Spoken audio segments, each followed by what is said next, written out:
Na strategickom území Valaliky vzniká nový závod automobilky Volvo. Ide o prvú automobilku na východnom Slovensku.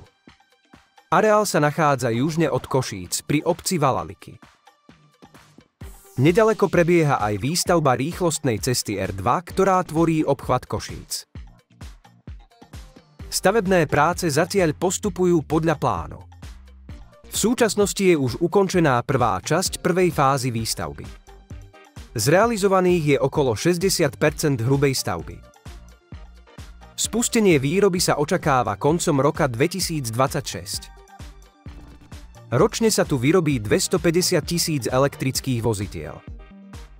V budúcnosti sa počíta s rozšírením výroby na 500 000 vozidiel ročne. Volvo by sa tak stalo najväčšou automobilkou na Slovensku.